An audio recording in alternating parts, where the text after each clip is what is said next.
Hello friend, हम लोग आज बात करने वाले हैं थर्मोडायनेमिक्स के अंदर Carnot cycle on T phi और टी एस कर्व। फाई क्या होता है? टी फॉर टेम्परेचर और फाई क्या होता है? एंट्रोपी होता है। ठीक है, अभी तक हमने कार्नोट साइकिल की बात कर ली है। ठीक है, अभी हम कार्नोट साइकिल की टी फाई और टी एस कर्व के अकॉर्डिंग बात करेंगे कि क्या होती है। ठीक है, जैसे ये आप डायग्राम देख रहे हैं, ये कार्नोट साइकिल का डायग्राम है। यहाँ पर ए से लेके बी तक का जो प्रोसेस होता है, ये एक्चुअली हीट इंजन के प्रोसेस को डिनोट करता है। ठीक है, तो ए से लेके बी तक का जो प्रोसेस होता है वो क्या होता है? आइसोथर्मल एक्सपेंशन होता है। और बी से लेके सी तक का जो प्रोसेस होता है वो एडियाबैटिक एक्सपेंशन होता है। और डी से लेके सी तक का जो एक्सपेंशन होता है वो आइसोथर्मल कंप्रेशन होता है, सॉरी एक्सपेंशन नहीं, कंप्रेशन होता है। और फिर सी से लेके ए तक का जो प्रोसेस होता है वो एडियाबैटिक कंप्रेशन होता है। ठीक है, तो ये जो डिनोट कर रही है वो कार्नोट साइकिल को, या फिर जो है डायग्राम जो है डिनोट कर रहा है कार्नोट साइकिल को। ये प्रोसेस जो है वो किसी भी हीट इंजन की है। ठीक है, हीट इंजन में इतनी प्रोसेस होती है। तो an ideal reversible heat engine is known as Carnot heat engine.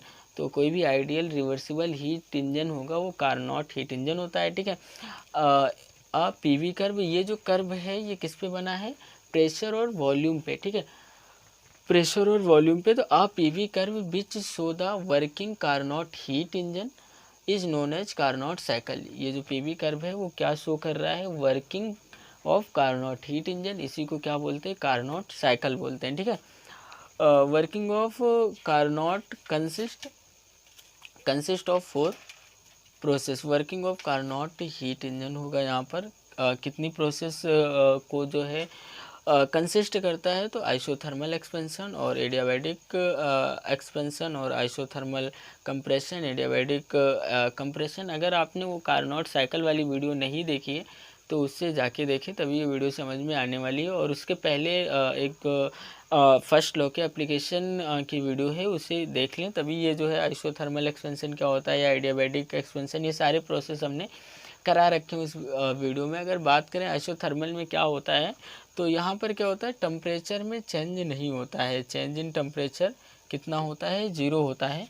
Isothermal में, एडियाबैटिक में क्या होता है कि हीट का एक्सचेंज नहीं होता है, यानी कि चेंज इन हीट क्या होती है? इसमें 0 होती है।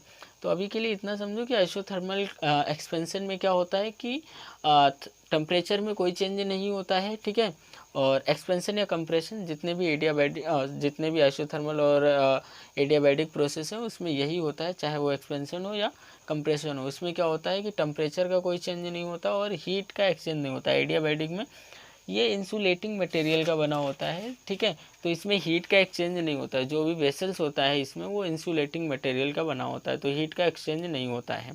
ठीक है, अभी बात करते हैं इसके बारे में कि आइसोथर्मल एक्सपेंशन क्या होता है। ठीक है, उसमें चेंज इन एंट्रोपी क्या आती है, उसकी एंट्रोपी क्या आती है, एडियाबैटिक एक्सपेंशन की एंट्रोपी क्या आती है, सभी चीज़ों के बारे में अब बात करते हैं कि आइसोथर्मल एक्सपेंशन। ठीक है, isothermal expansion, in this process system absorb Q1 amount of heat from source at temperature T1। ठीक है, जो सिस्टम है वो एब्जॉर्ब कर रहा है कितना? Q1 अमाउंट ऑफ हीट, किससे? सोर्स से T1 टेम्परेचर पे। ठीक है, then change in entropy of the system is in this process is given by. तो कितना हो जाएगा? एंट्रोपी को फाई से डिनोट करते हैं, चेंज इन एंट्रोपी है इसलिए डी फाई लिखा है। डी फाई मतलब चेंज इन एंट्रोपी, तो Q1 अपॉन T1 हो जाएगा। ठीक है, ये इक्वेशन 1 हो जाएगी। अभी जब टोटल एंट्रोपी हमें निकालना होगा तो ये सारी इक्वेशंस की ज़रूरत पड़ेंगी। अभी आ जाते हैं एडियाबैटिक एक्सपेंशन में। इसमें आपको पहले ही बता चुके थे कि यहाँ पर जो होता है, अभी देखो यहाँ पर टेम्परेचर में चेंज नहीं होता है, तो टेम्परेचर यहाँ पर चेंज नहीं हुआ। अभी यहाँ पर क्या होगा कि जो हीट होगा उसका एक्सचेंज नहीं होगा, यानी कि हीट में चेंज नहीं हुआ। In this process there is no any exchange of heat between system and surrounding. कोई भी एक्सचेंज नहीं होता है सिस्टम एंड सराउंडिंग से। इसका मतलब D Q is equal to यहाँ पर कितना हो जाएगा? 0 हो जाएगा। ठीक है, then change in entropy of the system in this process is given by. तो डी क्यू टू कितना हो जाएगा? यहाँ पर क्यू नहीं होगा, ये एक्चुअली ये फाई है। ठीक है, तो डी फाई टू बराबर कितना हो जाएगा? 0 हो जाएगा। क्यों? क्योंकि यहाँ पर हीट में कोई चेंज नहीं हो रहा है, तो हीट क्या हो जाएगी? 0 हो जाएगी, इसलिए ये डी फाई टू 0 हो जाएगा। अब बात करते हैं आइसोथर्मल कंप्रेशन की, ठीक है।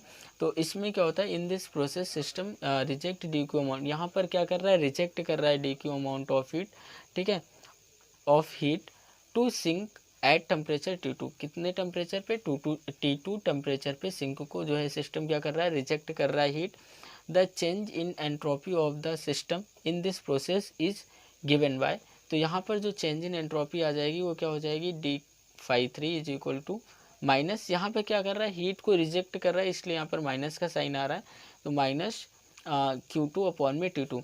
अभी देखो आपको बताया था कि जो हीट इंजन होता है वो कैसे वर्क करता है, सोर्स से हीट लेता है, Q1 अमाउंट ऑफ हीट उस सोर्स के पास मान लो है, वैसे इनफाइनाइट हीट कैपेसिटी होती है, लेकिन सोर्स से हीट लिया और फिर वर्किंग सबस्टेंस को हीट देता है। अब जो काम कर रहा है वर्किंग सबस्टेंस जो है वर्क कर रहा है, अब बची हुई हीट क्या करेगा, सिंक को ट्रांसफ़र करेगा। तो यहाँ पर वही प्रोसेस हो रही है, जो सिस्टम है वो रिजेक्ट कर रहा है Q2 अमाउंट ऑफ हीट, तो इसलिए रिजेक्ट कर रहा है, इसलिए यहाँ पर माइनस का साइन आया है, ठीक है। अभी हमें इन सभी समीकरण की ज़रूरत पड़ेगी जब हम निकालेंगे टोटल एंट्रोपी, ठीक है। अब इसके बाद बात करेंगे कि एडियाबैटिक कंप्रेशन क्या होता है। अब बात करते हैं एडियाबैटिक कंप्रेशन की। तो in this process there are no any exchange of heat between system and surrounding, यहाँ पर भी कोई भी हीट का एक्सचेंज नहीं हो रहा है सिस्टम और सराउंडिंग के बीच। In this process work done on the gas, ठीक है। इसके पहले जो एडियाबैटिक एक्सपेंशन हुआ था वहाँ पर work done by the gas था, यहाँ पर work done on the gas है, ठीक है। Then change in entropy of the system d4 is equal to d∅4 is equal to 0, ये हमारे पास इक्वेशन 4 है, ठीक है। तो यहाँ पर ये 0 हो जाएगी, क्यों 0 हो जाएगी, क्योंकि यहाँ पर कोई भी हीट का एक्सचेंज नहीं हो रहा है, तो हीट का एक्सचेंज नहीं हो रहा है तो ये 0 है, तो इसलिए ये 0 हो जाएगी, ठीक है। अब टोटल चेंज इन एंट्रोपी निकालेंगे तो क्या करेंगे, अभी तक हमने जितने भी प्रोसेस में एंट्रोपी थी उन सभी का क्या करेंगे, सम कर लेंगे, तो टोटल चेंज इन एंट्रोपी आ जाएगी। टोटल चेंज इन एंट्रोपी निकालने के लिए d∅ is equal to d∅1 plus d∅2 plus d∅3 plus d∅4, हमारे पास 4 प्रोसेस थी, उन सारी प्रोसेस की क्या करेंगे, एंट्रोपीज़ का निकाल के सम कर लेंगे, ठीक है। तो यहाँ पर देखो d∅1 क्या था, Q1 अपॉन T1 और प्लस ये 0 था d∅2 और प्लस ये क्या था, माइनस Q2 अपॉन T2 और ये 0 था, तो ठीक है। तो हमारे पास d∅ कितना आ जाएगा, ये 4 आ जाएगा, d∅ इज इक्वल टू कितना आ जाएगा, Q1 upon T2 minus Q2 upon T1, ठीक है। तो ये हमारे पास टोटल चेंज इन एंट्रोपी आ गई। इसके बाद देखते हैं, since Carnot cycle is a reversible process, Carnot cycle is a reversible process, reversible process में क्या होता है, टोटल चेंज इन एंट्रोपी क्या हो जाएगी, 0 हो जाएगी, ठीक है। यहाँ पर तो रिवर्सिबल प्रोसेस में टोटल चेंज इन एंट्रोपी 0 होती है, तो हम d∅ की जगह क्या लिख सकते हैं, इसकी जगह हमने यहाँ पर 0 रख दिया है। अभी इसको Q1 और T1 को उस साइड भेज दिया है, तो ये पॉजिटिव में आ गया, Q1 upon T1 is equal to Q2 upon T2।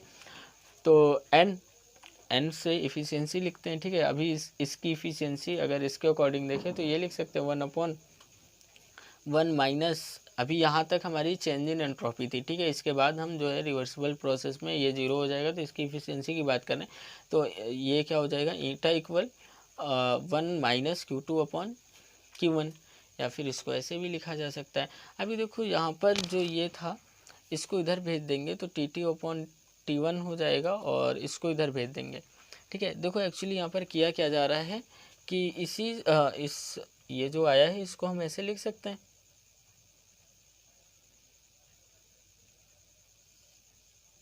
Q1 upon Q2 is equal to T1 upon T2। क्या किया गया, इसको इधर भेज दिया गया, इसको इधर भेजा गया, तो इसको हम इस तरह लिख सकते हैं, इसलिए हमारे पास जो आएगा वो इतना आ जाएगा, ठीक है। तो आई होप आपको समझ में आया होगा, फिर मिलेंगे एक नई वीडियो में, आज के लिए बस इतना ही।